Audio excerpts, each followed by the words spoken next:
Louvado seja o nome do Senhor. Quem está feliz, diga amém. Vamos ficar de pé então nessa hora, mais uma vez. Eu sempre peço isso em reverência à palavra do Senhor, porque a palavra é o centro do nosso culto, né?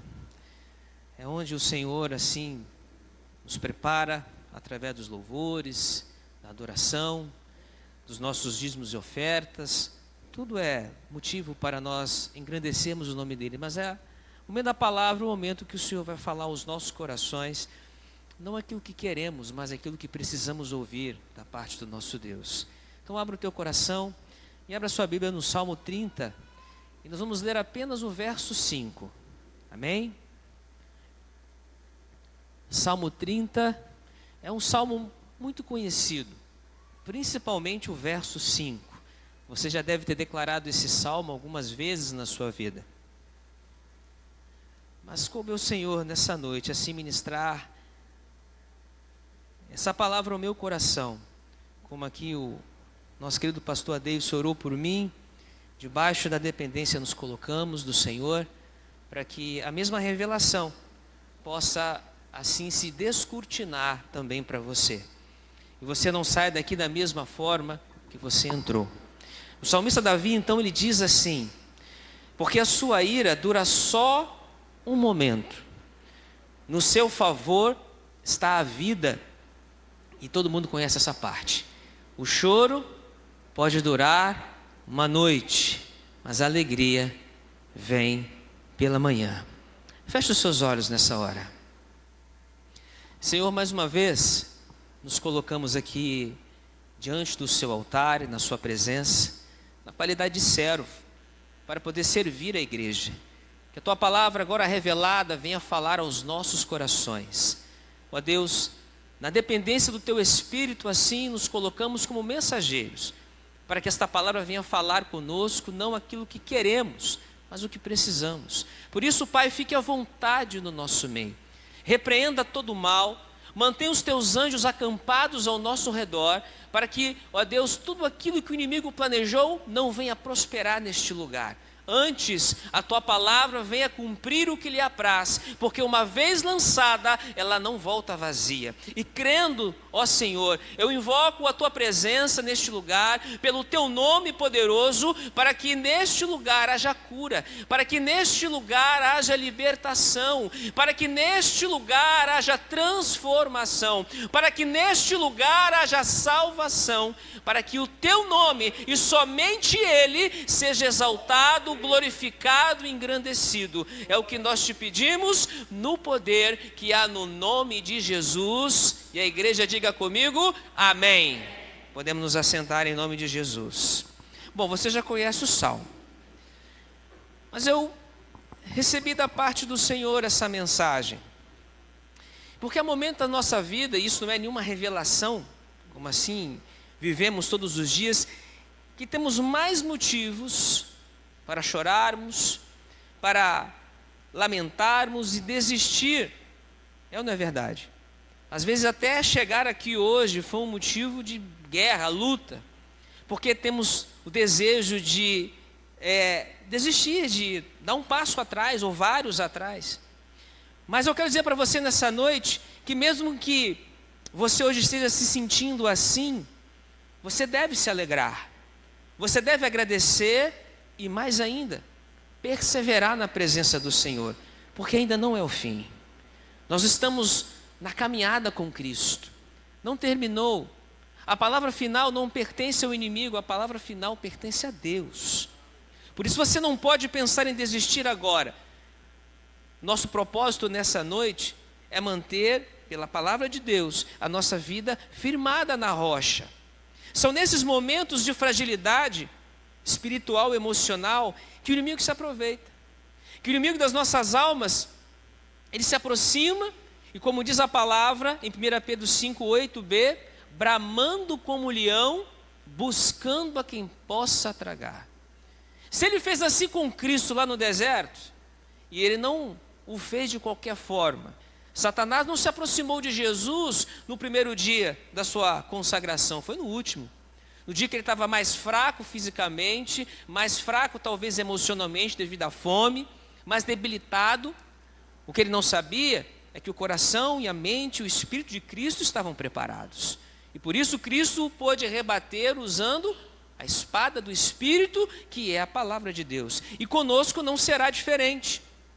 Por isso que eu declaro aqui sobriedade, vigilância e oração, queridos, não é uma opção na vida do crente.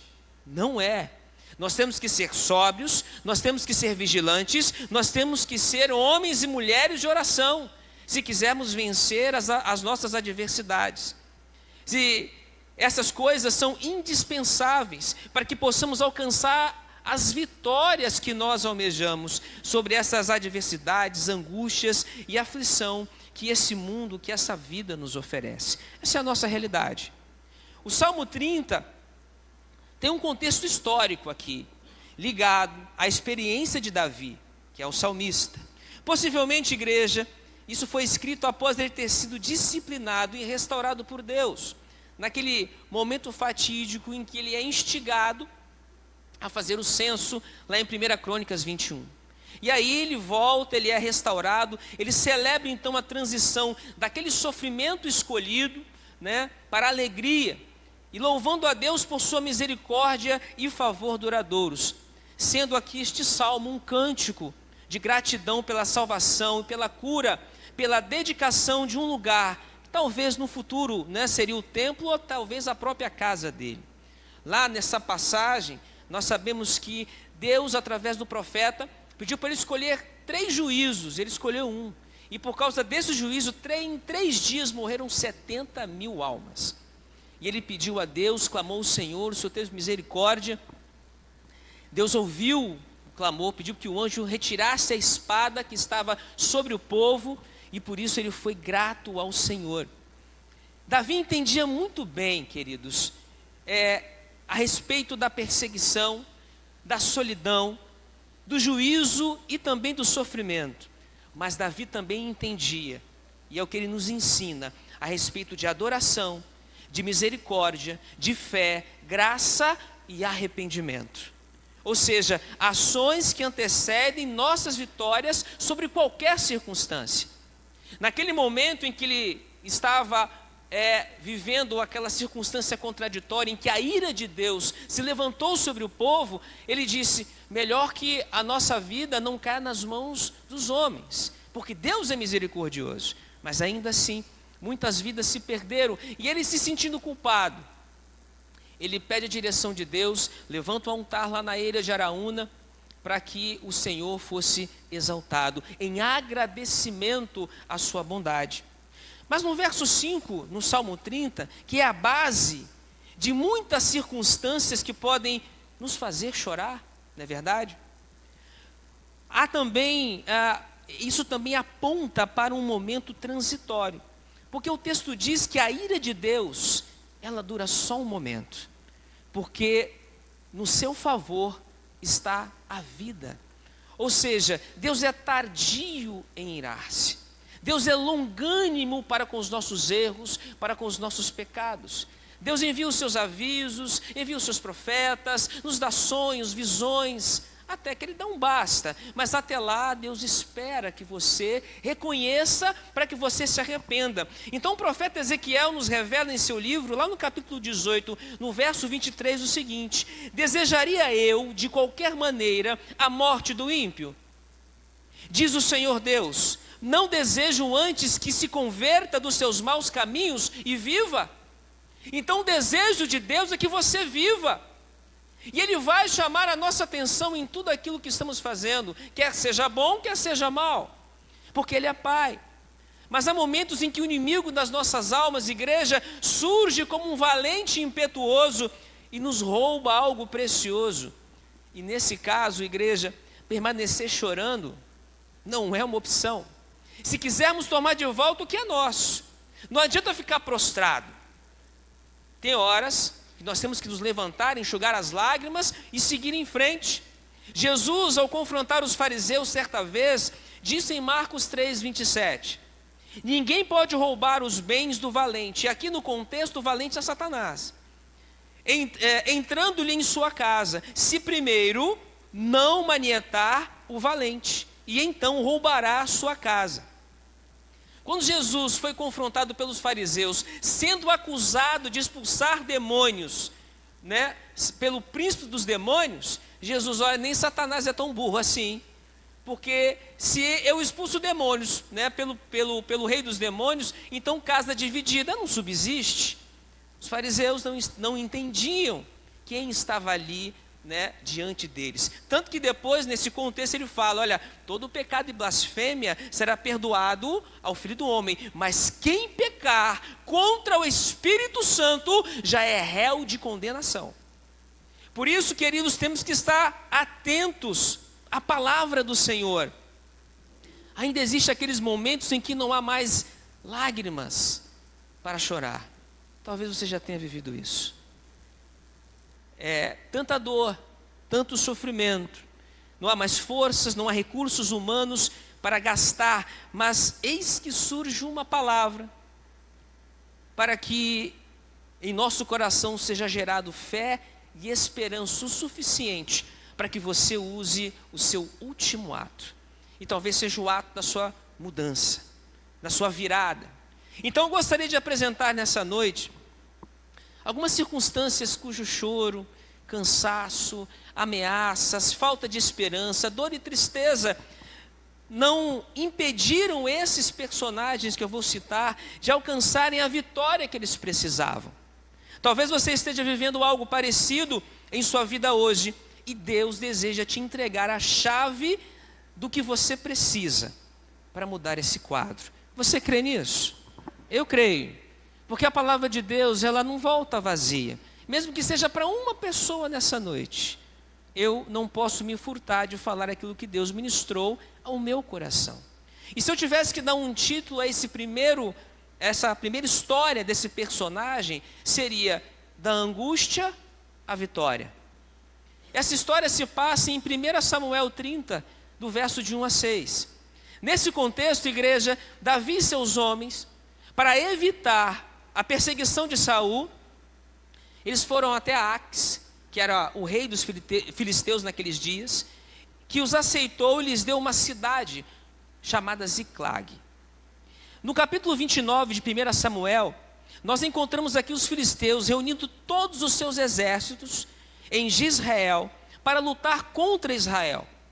Mas aqui houve algo que Davi não esperava, porque foi nessa luta que custou a vida de Saul e Jonatas. Eles morreram nessa batalha. E a fim de evitar qualquer conspiração de Davi com os seus homens, espertamente o rei Aques, os filisteus, negaram-lhes que fossem parte do seu exército nessa investida. E enviaram eles de volta para Ziclag. E aqui vem a surpresa. Porque em 1 Samuel 30, de 1 a 6, aqui nos conta que quando eles voltam, o que eles encontraram em Ziclag? Vou ler o texto para você me acompanhar. Sucedeu, pois, que chegando Davi e os seus homens ao terceiro dia a Ziclag, já os amalequitas tinham invadido o sul e Ziclag, e tinham ferido a Ziclag e a tinham queimado a fogo, e tinham levado cativas as suas mulheres, e todos os que estavam nela, também pequenos como grandes, a ninguém, porém, mataram. Tão somente os levaram consigo e foram o seu caminho. E Davi e os seus homens chegaram à cidade, e eis que ela estava queimada a fogo, e suas mulheres, seus filhos e suas filhas tinham sido levados cativos. Então Davi e o povo que se achava com ele alçaram a voz e choraram, até que neles não houve mais forças para chorar. Também as duas mulheres de Davi foram levadas cativas, Ainoã, a Jezreelita, e Abigail, a mulher de Nabal, o carmelita. E Davi se angustiou porque o povo falava em apedrejá-lo, porque a alma de todo o povo estava em amargura, cada um por causa dos seus filhos e de suas filhas. Todavia, Davi se fortaleceu no seu Deus. E aqui, essa última frase fez toda a diferença. Porque há momentos que nós vamos viver exatamente o que Davi viveu aqui, não no contexto, talvez em algo que você ame, que você, dedica a sua vida como os seus filhos. E como se não bastasse, eles ainda acusaram Davi de ser responsável por esse ato. Muitos de nós, igreja, podemos nos identificar então com o que está escrito em 1 Samuel 30, de 1 a 6. O choro, a angústia, um sentimento de perda sem fim, uma dor, que não dá para medir. Nós não habitamos em Ziclag, nem vivemos nos tempos de Saul e Davi, mas nós podemos ter uma coisa em comum com Davi e seus homens aqui nesse contexto. O inimigo pode invadir o nosso território no momento em que nós estivermos fora ou dormindo, quando a gente está não vigilante, e roubar coisas muito valiosas para nós. Isso é uma realidade, igreja. Tem muito crente que acha que é intocável, mas você não é intocável. E às vezes quando acontece algo, nós ficamos tão frustrados que passamos a culpar a Deus. Tem muita gente na igreja, cumprindo, as coisas da igreja, mas com o coração pesado, porque culpa a Deus por algo que aconteceu, e Deus não tem nada a ver com isso. O que isso possa ser, no final pode ser traduzido, como um sentimento de desapontamento, perda de esperança, de orientação, perda da visão, do entusiasmo. Quantas pessoas, ou até mesmo você não já viveu assim? Você vai para a igreja porque você tem que estar lá, mas você deixou de ser um verdadeiro adorador. Seu coração está triste, seu coração está pesado, porque você não sabe como lidar com essa situação. Irmãos, acreditem no que eu estou dizendo para vocês nessa noite. Se os demônios não conseguirem furtar, roubar de você a sua esperança, o seu entusiasmo, a fim de enfraquecer a sua fé, eu declaro, eles serão derrotados. É por isso que eles trabalham para tentar tirar de você aquilo que há de mais importante, aquilo que está guardado no seu coração. Nosso inimigo não objetiva simplesmente furtar o bem material que você suou com o seu trabalho para poder conquistar. Seu propósito final é furtar a sua esperança, meu irmão, é furtar o seu entusiasmo, sua alegria, sua fé, até alcançar o seu coração. O objetivo dos demônios é alcançar e corromper o seu coração, pois ali reside o seu verdadeiro tesouro, porque ele sabe que somente corações esperançosos são corações vivos. E é por isso que Jesus disse em Mateus 6:21, aonde estiver o vosso tesouro, aí estará também o vosso coração. E isso é muito importante, igreja, porque o inimigo não está preocupado com o que você tem de material, de físico nesta vida. Você pode, com sua capacidade humana, alcançar o mais alto patamar nessa sociedade. Mas você sabe também que o homem mais rico desta terra, por mais que ele tenha conquistado bens não vai levar nada com ele. Você veio nu para esse mundo e nu você vai sair daqui, você não leva nada. Não importa se você vai ser enterrado numa cova rasa ou num caixão de madeira de cedro. Não adianta. Imagine que Ziclag nesta noite é o seu lugar precioso. Imagine que esse lugar precioso simbolize relacionamentos. Relacionamentos com seus amigos que você ama. Relacionamentos com seus filhos. Relacionamentos com seus cônjuges. Quantos relacionamentos entre famílias estão sendo destruídos? Quantos casamentos, quantas amizades, quantos filhos estão perdidos? E Satanás faz isso porque ele quer destruir a sua fé, quer destruir a sua confiança no Senhor. Ele quer destruir as suas finanças, por exemplo. O dinheiro que você ganhava agora não sustenta mais a sua casa. Ele quer destruir sua vida com Deus, sua vida de fé, porque lá em Hebreus 11:6 está escrito, sem fé é impossível agradar-lhe. Porque aquele que se aproxima de Deus, precisa crer que Deus exista, e que esse Deus, ele é galardoador daqueles que o buscam. E Satanás quer atuar justamente nisso, na sua adoração. Aquilo que ele tinha no céu como um anjo, que ele perdeu quando caiu, ele quer roubar de você. porque ele sabe que para ele não tem mais jeito. Mas nós temos uma chance, nós temos esperança, e é por isso que ele trabalha de todas as formas, de todos os jeitos. Lembra quando Deus dá testemunho de Jó para ele? Mas o Senhor enche ele de coisas, então toca lá nele, toca nos bens dele, toca na família dele. Jó não traiu o Senhor, Jó não negou o Senhor. Mas se eu tocar na carne dele, ele blasfema. Então toca, mas não tira a vida. Percebe que Deus sempre está no controle de tudo? Deus não permite que o inimigo ele atue acima daquilo que você suporta, porque Deus sabe quem é você, Ele te conhece pelo nome. E eu não falo isso eu falo isso por mim. Você agora é que tem que medir, né, a sua Ziklag, o que de fato é importante para você.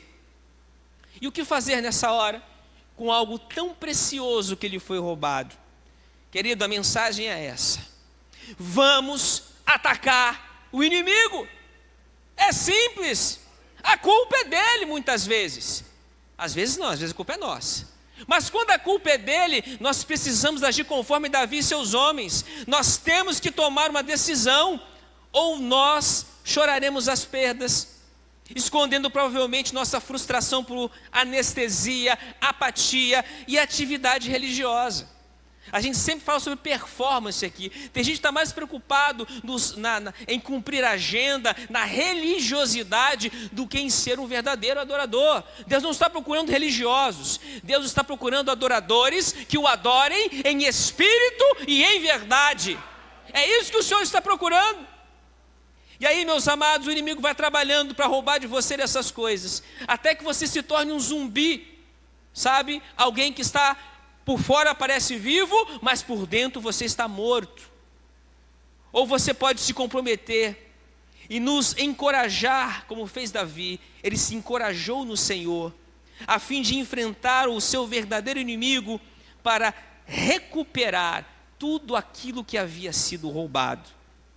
Assim declara o apóstolo Paulo em 2 Coríntios 10:4, porque as armas da nossa milícia não são carnais, mas poderosas em Deus para a destruição de fortalezas. Tome posse dessa verdade. Mesmo correndo o risco, igreja, de ser apedrejado devido à amargura do povo, por isso que a amargura do coração é um pecado, porque a amargura deixa você doente, ela vai consumindo a sua alma. Por isso que o perdão é a única cura para a amargura.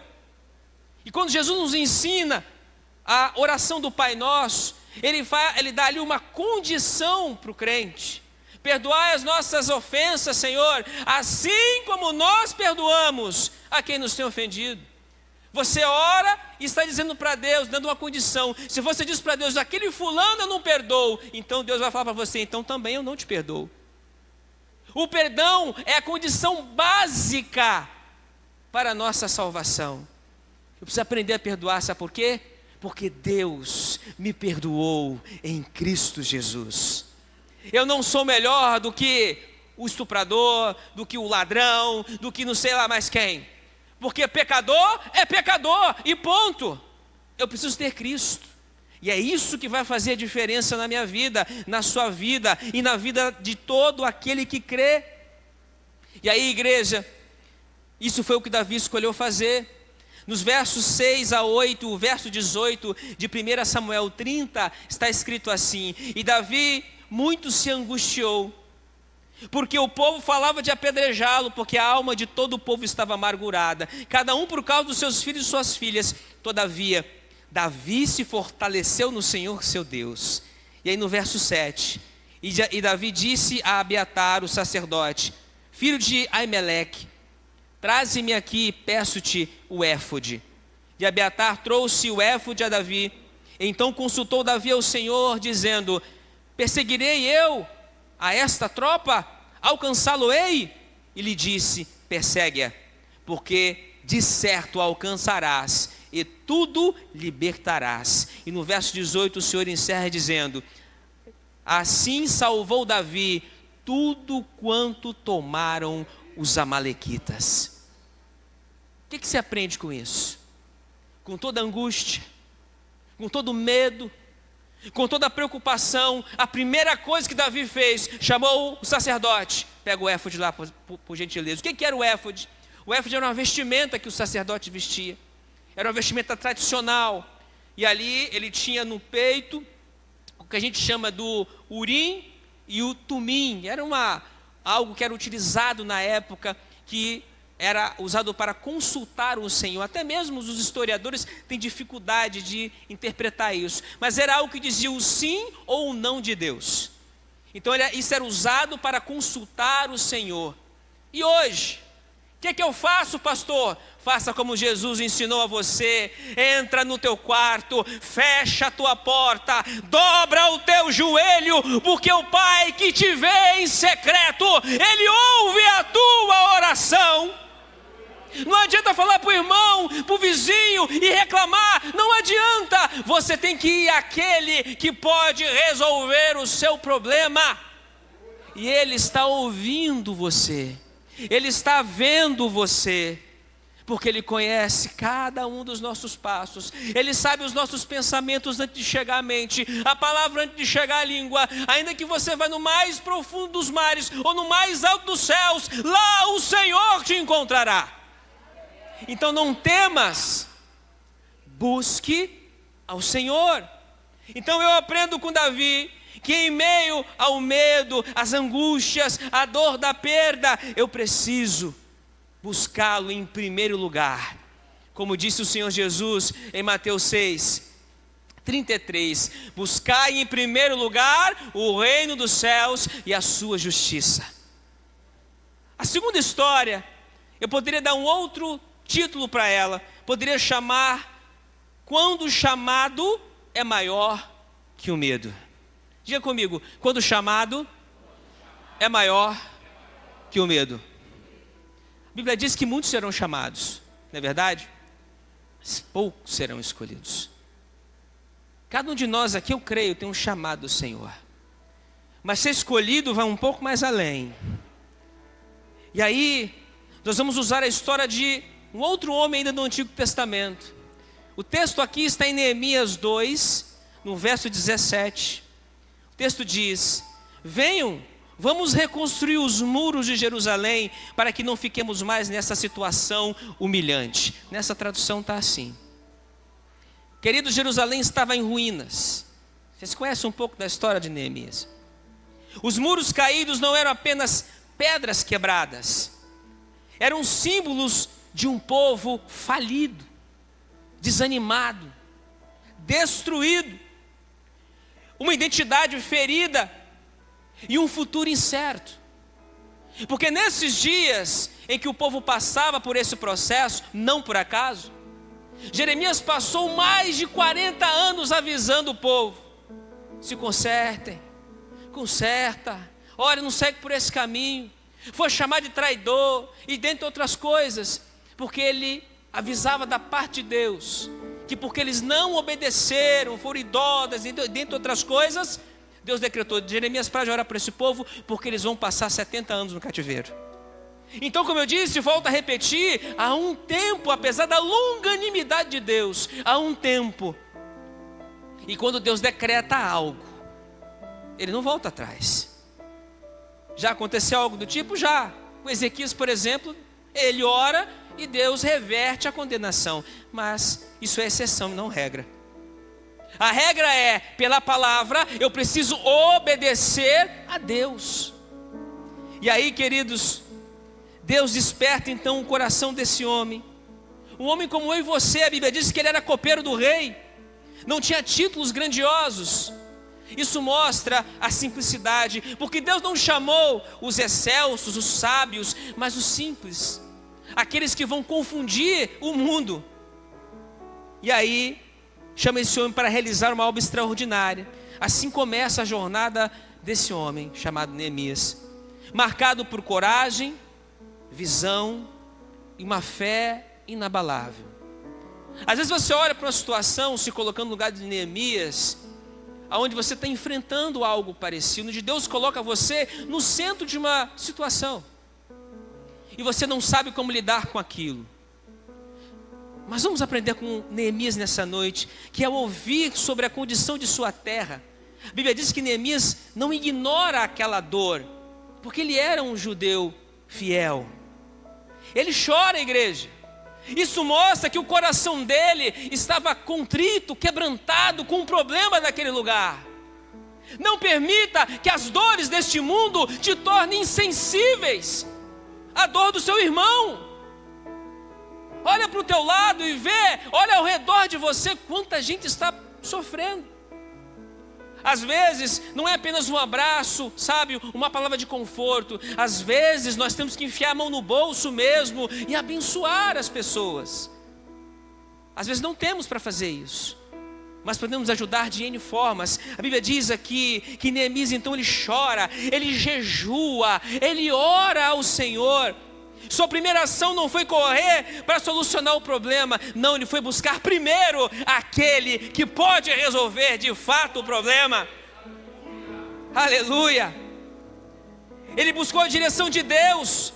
E é assim, igreja, que grandes reconstruções começam. Não com força, mas sob dependência. E tem uma coisa que nós precisamos aprender como homens e mulheres de Deus: aprender a depender do Senhor é difícil. Eu falo por mim, porque às vezes quando o mês nem acabou ainda, o dinheiro já acabou, e agora o que eu faço? Aí vamos recorrer ao empréstimo do banco, vamos recorrer ao agiota, recorrer ao irmão, sei lá como, antes de orar. O grande problema aqui não é pedir ajuda, é perguntar para Deus se esse é o caminho, para que lá na frente você não pague o preço. Neemias esperou. Ele chora, jejua, ora e busca a direção de Deus. E só depois disso ele vai até o rei pedir o que ele precisava, para que se cumprisse na vida dele aquele chamado. Neemias entendeu que antes de levantar muros ao redor, igreja, ele precisava preparar o terreno dentro do seu coração. Ele se apresentou ao rei, pediu recursos, convocou pessoas, enfrentou críticas e resistiu às ameaças. Então são duas coisas que nós, como crentes maduros, precisamos aprender: enfrentar as críticas e as ameaças. Tem crente que sai da igreja porque recebeu uma crítica. Estou aqui no louvor, cantei, desafinei. Poxa, irmão, você desafinou, hein? Olha, o irmão me humilhou. Que isso, irmão? Amém, sou humano, eu erro. Eu vou errar aqui, vou gaguejar, vou trocar alguma coisa aqui. É normal, eu sou um ser humano. Não seja um crente menino. Aceite a crítica e melhore. Faça daquela situação e se transforme em algo melhor para a sua vida. E mesmo que haja má intenção da pessoa que te criticou ou que te ameaçou, não tem problema, porque maior o que está em vós do que o que está nesse mundo. Então, em nome de Jesus, enquanto muitos diziam que a obra era grande demais, perigosa demais, Neemias afirmava: estou fazendo uma grande obra e não posso descer. Ele tinha foco, ele tinha objetivo, ele tinha uma meta, ele tinha propósito. Crente não pode viver sem propósito, igreja, senão se perde nesse mundo. Ele sabia que abandonar o propósito seria mais destrutivo do que qualquer ataque do inimigo, ou seja, retroceder não era uma opção. Em Hebreus, no capítulo 10, nos versos 38 e 39, o escritor da carta aos Hebreus, ele diz assim, mas o justo viverá da fé, e se ele recuar, a minha alma não tem prazer nele. Nós, porém, não somos daqueles que se retiram para a perdição, ou que retrocedem em algumas traduções, mas daqueles que creem para a conservação da alma. Então aquele que anda com o Senhor é chamado por ele, retroceder não é uma opção, se Deus está no controle e te conduzindo por um caminho. A reconstrução levou 52 dias, meu irmão, minha irmã. 52 dias. Foi fácil? Não, não foi. Mas o impacto da obediência daquele homem atravessou séculos, porque ele foi que inaugurou ali o retorno do povo à terra prometida. Neemias nos lembra, queridos, que o impossível acontece quando fé, e ação caminham juntas. E isso está comprovado em Tiago 2,17, porque ele diz: assim também a fé, se não tiver obras, ela é morta. Porque o salvo, ele precisa ter fruto. O salvo precisa ter, às vezes pensa assim: eu preciso ter unção, sabe? Dons espirituais. Dons não revelam salvação. Agora o fruto revela que você está na videira verdadeira. Porque Jesus disse: sem mim nada podeis fazer. É só nele que nós podemos frutificar. Que não importa quão destruído algo pareça, igreja, Deus continua levantando pessoas dispostas a restaurar o que o medo tentou arruinar. Não deixe que o medo seja maior do que o chamado que o Senhor tem na sua vida. A história de Neemias nos inspira nessa noite a enxergar além dos escombros, dos muros caídos, sabe, daquilo que parecia ser impossível, e acreditar que Deus nos capacita para reconstruir o que fomos chamados a erguer. Não importa o tamanho da luta, meu irmão ou minha irmã, quando Ele nos envia, nenhum muro permanece caído.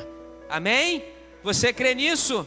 Então, quando Deus te chamar, faça como Samuel: eis-me aqui. Ou como o profeta Isaías, né? Eis-me aqui, envia-me a mim. E por último, não menor do que as duas histórias anteriores, se eu tivesse que dar um título para essa história, eu chamaria de fé, esperança, são o suficiente para um último ato. E você conhece também essa passagem. Aqui no livro de Marcos 5, do verso 27 ao 28, está escrito assim: ouvindo falar de Jesus, veio por detrás entre a multidão e tocou na sua veste, porque dizia: se tão somente tocar nas suas vestes, sararei. Bom, vocês sabem de quem eu estou falando. A mulher que há 12 anos sofria de uma enfermidade incurável, de um influxo de sangue que não terminava. Ela encontra então em Jesus a última esperança. O que eu quero dizer para você aqui, diferente talvez de Neemias, diferente de Davi, que buscaram o Senhor primeiro, não quer dizer que essa mulher não tenha tido esse pensamento. Talvez ela ainda, por não conhecer a Cristo, não viver uma vida que fosse diferente, primeiro ela confiou naquilo que o dinheiro podia comprar. Ela foi atrás dos médicos. A Bíblia diz que ela gastou tudo o que ela tinha durante 12 anos e a enfermidade não cessava. Ela não tinha forças mais, não tinha mais prestígio, ela não tinha sequer liberdade para se aproximar de pessoas por causa da sua condição. Nós sabemos que toda mulher que entrava nesse período tinha que se afastar no período em que ela estava com fluxo de sangue. Se por, 7 dias, né, e depende aí de algumas mulheres o fluxo, imagine por 12 anos. 12 anos sem poder se aproximar dos seus parentes, 12 anos sem poder dar um abraço no seu filho, 12 anos sem poder estar se relacionando em comunhão, porque eu e você, nós somos seres relacionais. Imagine você ficar obrigada a não fazer isso. Isso era uma tortura para ela, eu acredito. E não só isso, porque a doença tirava dela também as suas forças físicas, a debilitava. Era um fluxo que não cessava. E aí, meus queridos, ela tinha algo que muitos mesmo com saúde e recursos não possuíam, ou não possuem. Ela tinha fé. O texto diz que ela ouviu falar de Jesus. Uma fé simples, porém uma fé verdadeira. Uma fé genuína, uma fé profunda. Uma fé que acreditava que o único toque que ela desse era suficiente para mudar toda a sua história. Existem, já li especificamente sobre aquele manto que Jesus usava, os filactérios que eles estavam, mas eu não quero entrar nesses meandros, porque o importante aqui não é isso. O importante é o que essa mulher representa. ela pode representar um de nós aqui nesta noite. Porque ela, no último ato de esperança, ela buscou forças para vencer algo que parecia intransponível, igreja. Quando pensamos em tocar nas vestes de Jesus, nós lembramos que não se trata apenas de um gesto físico, mas de uma atitude. Sabe aquela mudança quando você vira a chave sobre algo que você precisa realizar? É reconhecer que todo poder, cura e restauração estão nele, no Senhor. É admitir que nós, por nós mesmos, não podemos resolver aquilo que nos fere, esgota e nos faz sangrar por dentro. Você está dizendo para o Senhor: somente o Senhor pode resolver esse problema. Mesmo que em uma escala normal, humana, Jesus talvez aqui tenha ficado em último lugar.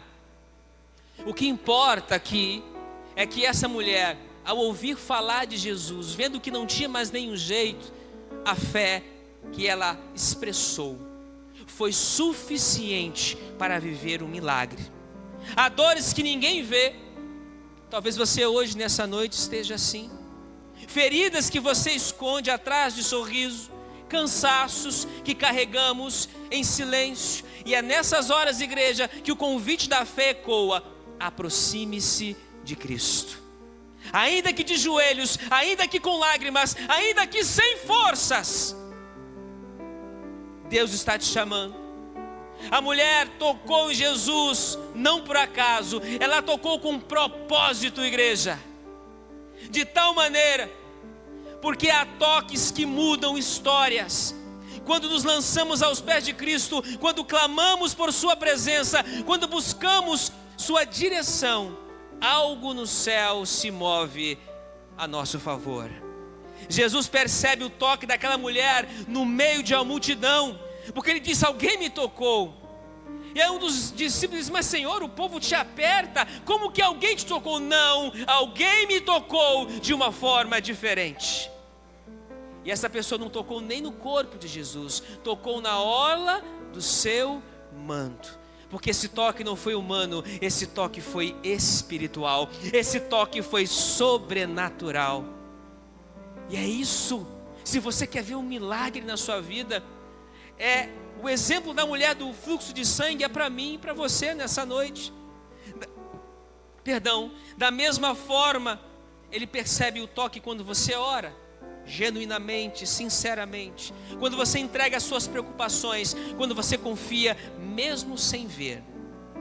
Hoje talvez você só consiga tocar na orla das vestes de Jesus com uma oração débil, fraca, um pedido tímido, um sussurro de esperança. Querido, mas deixa eu dizer uma coisa para você: isso basta, porque Deus conhece o seu coração. Um toque sincero pode curar, pode restaurar, pode transformar aquela situação em vitória. Aproxime-se dele nesta noite, porque o Senhor Jesus continua passando no meio da igreja. Ele está presente no meio do seu povo, porque ele mesmo disse que estaria conosco até a consumação dos séculos. O mesmo Senhor que estava ali, ele está presente por meio do Espírito Santo de Deus. Um toque que transforma o seu último ato de fé em uma vitória sobrenatural. E para a gente encerrar, querido, busque neste dia, nesta noite, neste momento, a presença de Jesus através da oração, permitindo que sua voz, a sua voz vá até a presença de Deus e renove o seu coração e fortaleça a sua fé em meio a circunstâncias contraditórias. Aproxime-se de Cristo hoje como essa mulher, sentindo-se fraco, mas confiando que Ele irá te responder com graça, cura e direção. Quando você entrega sinceramente suas dores e inquietações ao Senhor, Ele responde. Alimente sua fé, lembrando que promessas bíblicas e testemunhos, igreja, permitindo que a verdade de Deus fortaleça a sua esperança e renove a sua confiança diante daquele que pode todas as coisas, todos os dias, para todo sempre. Querido, Davi, Neemias e a mulher do fluxo de sangue, porque ela não tem nome aqui, nos provaram hoje que o choro pode durar uma noite, mas a alegria vem pela manhã. E se isso foi uma verdade para eles, pode ser uma verdade para você também. Eu queria que você ficasse de pé nessa hora.